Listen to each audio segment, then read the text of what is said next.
Hey everybody, welcome back to Dagish America Presents.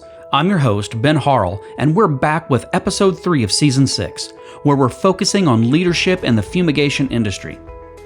So far this season, we've talked about leading with safety and how to master your time in a fast-paced environment. But here's the thing, no leader can succeed alone. At the heart of every safe, successful fumigation project is a high-performing team. In today's episode, we're going to talk about what it takes to build and lead teams that not only get the job done, but do it with skill, consistency, and safety in mind. Because in a high-risk environment like ours, performance is more than just speed. It's trust, communication, and execution under pressure. From hiring and training to motivating and retaining top talent, strong teams don't happen by accident. They're built intentionally. And to help us break that down, we've invited Dexter Jarrett, District Manager from Cardinal Professional Products, to talk about how he's helped develop and manage successful fumigation crews.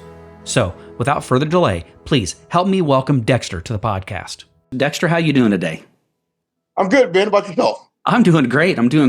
I'm so happy to finally have an opportunity to have you on the podcast. You know, we've known each other for several years now, and I know that, you have vast experience in many facets when it comes to fumigation. And one in particular is managing fumigation teams, which I think that, from my outside perspective, I haven't had a chance to work with you in the same organization before, but from an outside perspective, I always have seen you and your fumigation teams as really high performing people. So I can't thank you enough for taking some time out of your busy schedule to talk to me today. Thanks, man. I really appreciate it. Again, we go back a little ways, and, I think it's a blessing that we connected years and years, many years ago, and it just it's good to see everything comes full circle where we still can continue our friendship and inside the industry and outside the industry. But yeah, I'm glad for the invite and that you invited me to come here. Yeah, well, thanks again. So I always start every podcast out kind of the same way by giving like a new guest maybe an opportunity to kind of talk a little bit about themselves and let the listeners know, anybody who may not know who you are, just to kind of let them know a little bit about you. So just tell us a little bit about yourself, Dexter. Sure. My full name is Dexter Jarrett. I've been in the industry going on 26 years now. The majority of that was with the company of McLeod Pest Control. Been about 24 years with them. I'm currently working for Cardinal Pro Products, probably about 2.5 years with them now. So been around the industry a little bit, met a lot of great people, learned a lot of things. I've been married for 28 years, 4 kids, 9 grandkids. So pretty full life, and hopefully that's it. I don't need any more grandkids, and hopefully that's where it stops. Yeah. Well, I'm sure you'll have great grandkids to look forward to at some point. Right? Yeah, of course. Further down the line, yeah. Yes, sir.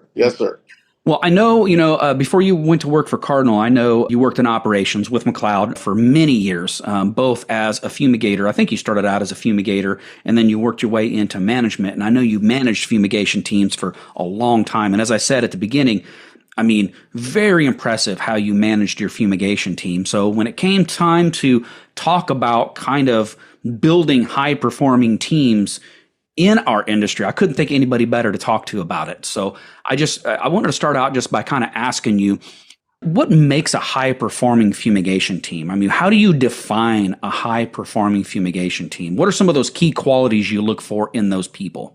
Sure. And thanks for the compliment, Ben. Yeah, so great question. I think, to have a high-performance team, one of the things I look for when talking about fumigation and creating a fumigation team is experience. Having knowledge of a particular fumigant, whatever fumigant that is that you're using, I think it's very important. I look for very good communicators for that team. I look for individuals that are very respectful. You can have a team of fumigators and one may not like the other, or one may have a problem with the other, and it'll throw off the whole vibe of the team. So making sure that everyone respects each other, everybody on that team is accountable. And I think one of the most important things is as you know this as well as I do, when you're performing fumigations, you need to be able to adapt at any moment. So those team members will need to be able to do that as well. You're right on point there. And actually, you brought up a couple things that I didn't think about, in the past, and something that we don't talk about a lot when we're talking about building a fumigation team. We always talk about communication, but you keyed in on being able to get along with people who are maybe different than you. And what I mean by that is, different personality types sometimes clash, and having the ability to work with people who have a different personality than you and at least get along for that short period of time when you're on the job site. That's very, very important. And that's something that I don't think a lot of people think about. Right. Well, and the thing is that, we have different people from different cultures, different backgrounds. They see things different, and bringing those individuals together to perform a task, it's a challenge in itself. And we'll probably get deeper into that, but bringing those individuals together to understand each other and know that we're coming together to complete a task. And that's the most important thing. Yeah, that's great. That's great. So and another thing that you mentioned too was experience. So I know that when you have a well-oiled machine, a well-oiled fumigation team, so to speak, most of those individuals are going to be very educated, different levels of education. Some will be more educated on the fumigants than others, of course, depending on their level of experience. But obviously, when you hire into the company, usually, sometimes you get lucky and you may hire somebody that already has fumigation experience, but I think sometimes most of the time, you end up hiring people who may not have any industry experience. Great. So if you're hiring somebody in to become part of your fumigation team, which is very tough, by the way, because we work very long and very weird hours a lot of times, a lot of holidays, a lot of weekends, things like that. So sometimes it can be a little difficult to find people from outside the industry to come into the industry and work that. So with all that being said, what kind of traits or background do you look for, or maybe that you prioritize when you're kind of looking to build out that fumigation crew or bring people in from outside the industry? Like you said, that's difficult to pinpoint that perfect individual that's going to fit your team. But what I've been able to do, from my experience, what I've been able to do is I've always had one or two guys that are experienced that I could put the newer guys with to help them through that process. Some of the things I look for is somebody that pays attention to detail, somebody that maybe they have a good safety record. And I may not be able to tell, maybe they come from a different industry. I may not be able to tell about their safety record, but maybe they have a good driving record. That tells me something about how they feel about safety. But being detail orientated in my process of hiring, I developed some questions to try to get an idea. Are they the type of individual that pays attention to detail? I think that's very important. So you bring up some really good points there, especially when it comes to the safety aspect of it. It's really difficult, I think, just like you were saying. It's really difficult to find out how important safety is to these people, especially if they come from outside of the industry.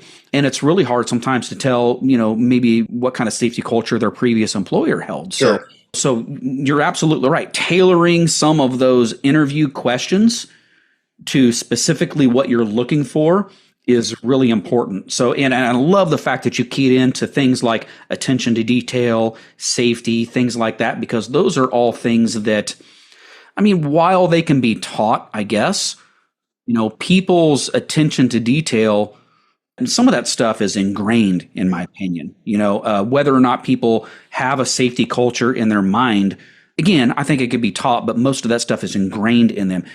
I'm confident you can teach anybody how to fumigate. It's complex, it's complicated, it's not easy, it's a niche market that is difficult, but it can be taught. Some of the things that I think are more difficult to be taught are safety culture, attention to detail, organization, how to manage personalities. So I loved how when you were talking about having a very specific set of interview questions that you ask, that you're angling in that direction instead of a direction of like, what do you know about phosphine, or what do you know about methyl bromide, or whatever that case is? So. Yeah. Again, I think it's very important to identify those individuals. As we know, and I may be changing the subject a little bit, but as we know, fumigation is hard work, right? Oh, yeah. It's not putting groceries in a bag or anything like that. It's hard work, long hours, odd hours, and trying to find the individual that has a good work ethic, a hard worker, and takes pride in his work. I think it's important.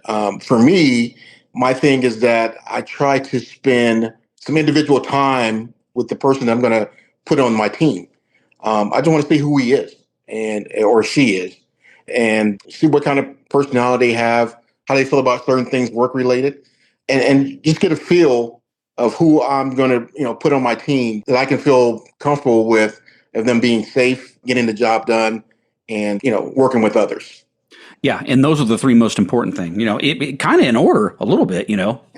Staying safe being the primary one, working with others, which is also very important, but then also getting the job done. And I do like the fact that you mentioned pride as well, because I think you have to find people who do take pride in their work, because we work odd hours, we work long hours, and not everybody is really capable of doing kind of what we do. And I know that sounds like a conceit, and I don't mean it to, but You're not right. everybody's willing to work holiday weekends and overnights and really long hours. And so I know back many years ago, I won't say how many, but many years ago when I was just a fumigator, I did take a lot of pride in being able to do something that not a lot of people I felt were willing or able to do.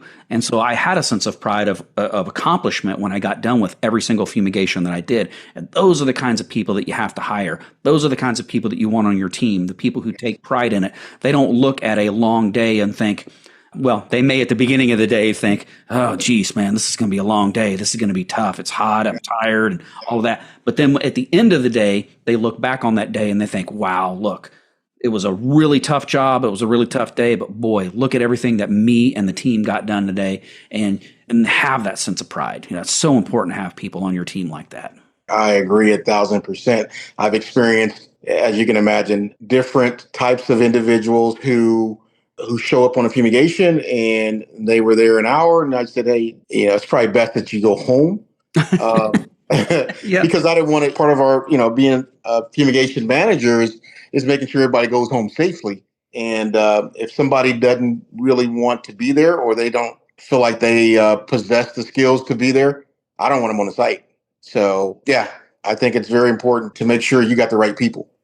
Well, and you bring up something really interesting there too, talking about, if somebody's there an hour and they're just not performing the way that you expected them to, and sending them home. Because, I mean, really, to be honest with you, that's not just always people who are low performing people. Sometimes your high performing people may be having an off day as well. And you're absolutely right. Even your high performers, whether maybe they have something personal going on at home and their head's just not in it. And I love that you said that, because if their head's not in it, it could be a safety concern. And you as a manager have to recognize that and be able to tell them, hey, or ask them, hey, what's going on? Is everything okay?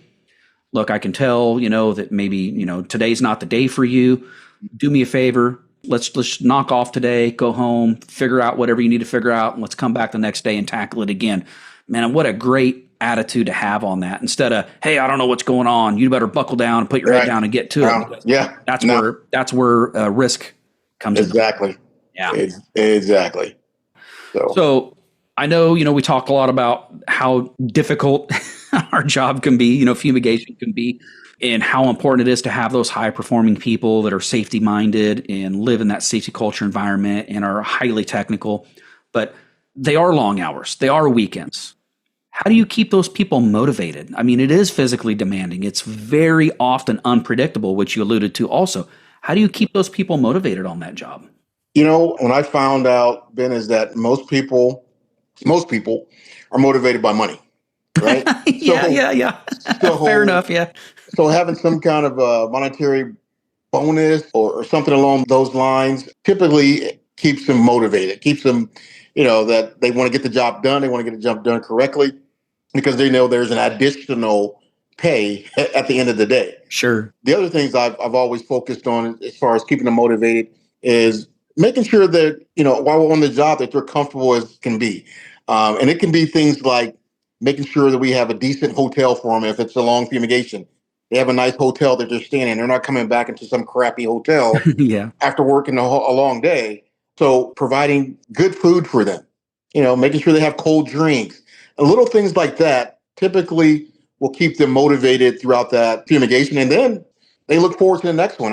My guys that I've had over the years, they kind of look forward to fumigations, because it was sort of a break from the everyday work, but also they were able to have a little fun, after we got everything completed. After we got the building under gas, we were able to go out and have a nice dinner and talk and joke around, and they come back and they got a nice bed to sleep in and get charged up for the next day. So, making sure those little things are taken care of, make sure they have the right equipment so they're not getting on the job and being frustrated. That would upset some people if they get to the job and you don't have the lift or you don't have the proper equipment. You can easily frustrate somebody, especially if they're already hot and they just want to get in and get the job done. So I find that having some kind of monetary bonus always helps, and then making sure they're comfortable on that job because they'll be motivated to come back and do it again. Sure, yeah. I mean, and you're absolutely right. I think a full belly with decent food goes a long way on a fumigation. Yes. You have to be careful. You don't want to eat a heavy lunch because then when you come back from lunch, maybe you're a little sleepy, but but good food, plenty of water. You have to stay hydrated. Most of the fumigations take place in the summertime. One other thing that I would mention that I think has always impressed me by good leaders like yourself are, and this is very cliche, but it's cliche for a reason because it's the truth. I think that one of the easiest ways to motivate people as a leader is to jump in and do some of the work yourself. You have to lead by example. You have to jump right in and sweat and create that sweat equity along with everybody else. And if you do that, then you get respect. People understand you're not asking them to do anything that you weren't willing to do, which there's that cliched part, and you hear that a lot. But again, it's a cliche for a reason because it's the truth. If your team sees that you're willing to dig right in and do the hard work right along with them, they're going to respect you, and that's going to motivate them to work harder. Ben, you've heard it as well as I did. You've heard it so many times where guys were in fumigation and that leader just kind of pointed, what needs to be done, and he goes to sit back in his truck under the in the air conditioning, and you hear those guys. You hear that. I mean, I'm glad you said that because I've witnessed it myself when I was coming up in the industry, but also I've heard guys that work for me that come from other branches, other offices that says the same thing. The person that they were under didn't do certain things and only kind of sat in their truck and kind of pointed to what needs to be done. So, yeah, I'm glad you said that because that's very important to see your leader, the person that's leading the team, get dirty as well.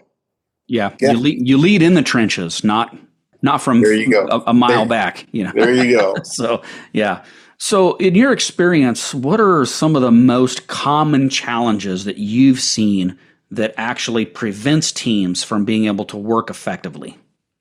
I think a lack of experience. Teammates with lack of experience, they seem to slow down the process, which of course causes a challenge with guys that has experience.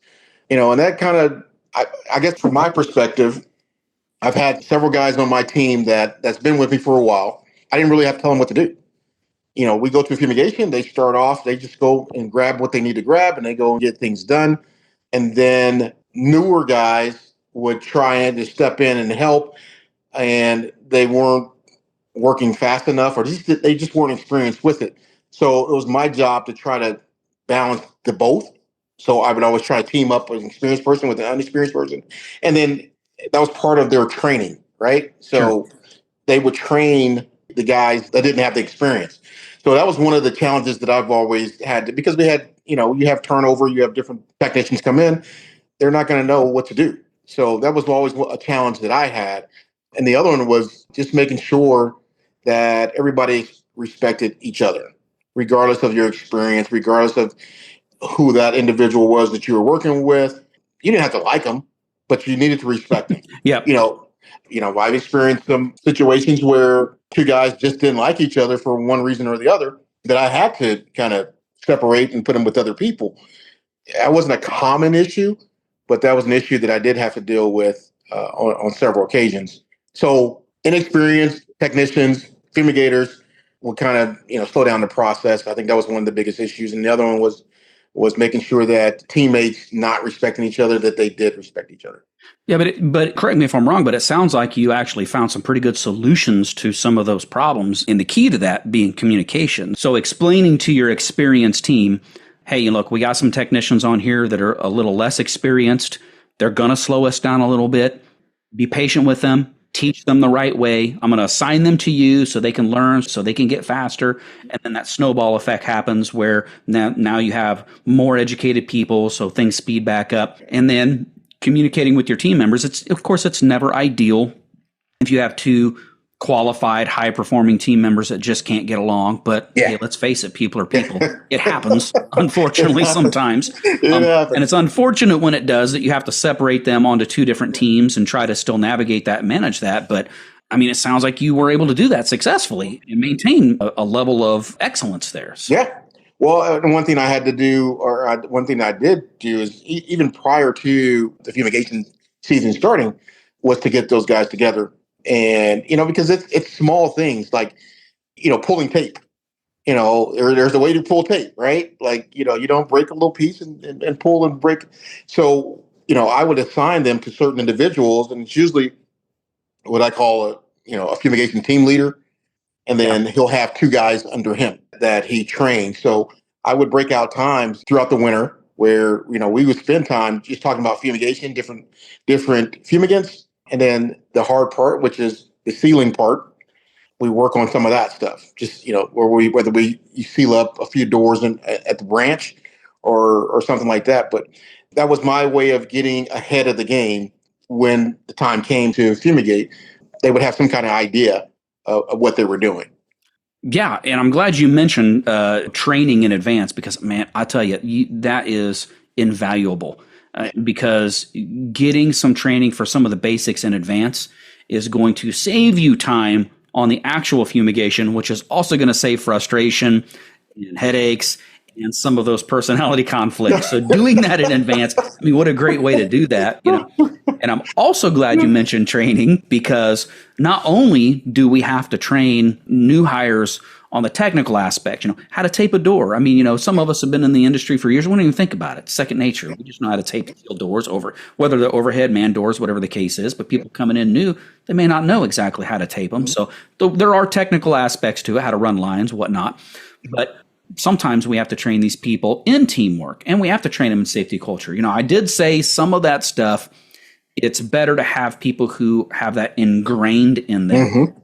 But sometimes you have to train them to your way. Even though they have that safety culture ingrained, working around fumigants is a little bit different than working around other chemicals, maybe. So you may have to train them a little bit more on safety culture or teamwork with you. So I guess what I'm trying to ask here is, how do you train those new hires, not just on the technical aspects, but have you ever done anything to train people on teamwork and like safety culture as well? I think just training, and with McLeod, we were fortunate enough to have individuals on our safety side that, fumigation was part of that, right? Like we had a fumigation manager that set up a training session to train on fumigation, not only to set up a fumigation, but the fumigate itself. As you know as well as I do, a lot of people, when they hear fumigant, it's a scary thing. And just to get them to not be afraid of the fumigant, but just respect it. Respect the fumigant that you're going to be using. So that was part of the training, the safety part of it. Of course, we spent a lot of one-on-one time with individuals that's going to be on the fumigation. And again, going back to the training part of it, just understanding that not everybody learns the same way. Some people learn by hands-on. Some people learn by maybe reading it, what the task will be. But just making sure that everybody's on the same page, when it comes to the training, everybody's getting the same training and everybody knows exactly what to expect. Yeah, you saying everybody getting the same training is really important too. I mean, there's been many, many times that I've seen people out in the field that one fumigator will train somebody one way, and then another fumigator will train somebody a completely different way. And then the third fumigator will train somebody a third way. So having standardized training, both for safety and then in the technical aspects, I think is very critical. There are some aspects of our industry, like the fumigation work, that you can change. We talked about taping a door and how important it is. There are a couple of different ways that doors can be taped. So there is a little bit of leeway, as long as it holds gas, there's a little bit of leeway on how it can be done. There are some aspects that are label requirements that you cannot deviate from because it's law. So you always have to start with all of the training being the same.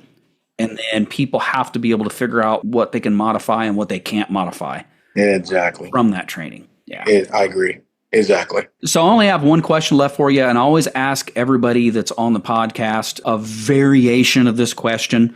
What advice would you give to a new fumigation leader, a new manager that's trying to maybe take like an average crew and turn them into a high-performing crew?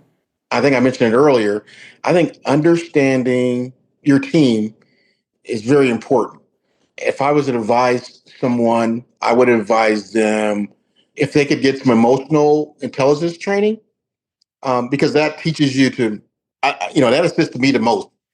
We were fortunate enough to get it with McLeod, but that teaches you to how to read emotions from individuals, read emotions from our team, and then I could figure out what's the best way to communicate with them. As we know, again, not everybody learns the same. Everybody's different, but just knowing exactly who you're dealing with and how to communicate with that individual would help us, because then you can put them in the right place. Individual that if he's shaky, he probably won't be on the fumigation, but individual that doesn't communicate as well, I don't want him performing certain tasks. Again, like we mentioned earlier, not everybody works in the same pace. But not everybody learns the same. So knowing that person, knowing that individual, knowing you can understand if he's having a bad day. And if you can't read that individual, you can't read the room of the team when you're talking to him, I think that can cause a problem, not being able to see what's going on. I love the fact that you talked about like emotional training, because I also went through with a previous employer, I went through what was called leadership training.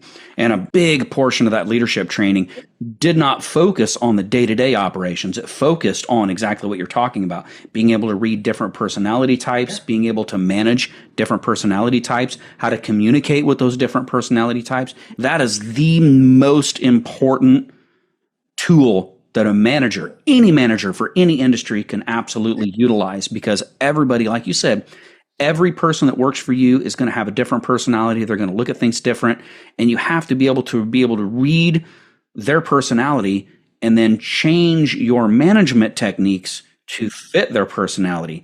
That's how you get the most out of that individual, in my opinion. So you saying that, you're absolutely right. So that advice that you're giving, a potential new leader, that advice right there is absolute gold. Yeah. And see, Ben, I spent almost 8 years in the Marine Corps. And so, of course, I had contact with people from all over, different people, different backgrounds, different cultures. And I've always thought that I knew people, right? Like I figured I could talk to somebody for 10, 15 minutes and kind of get a good idea who that person is. But when I went through this emotional intelligence class, I'm like, yeah, I didn't know what I thought I knew, right? Yeah. So now I have a really good feeling if I talk to somebody 10 or 15 minutes, I can pretty much figure them out. So yeah. I think that would help anybody that's trying to build a team, a high performing team. I think you definitely need to be able to read the room.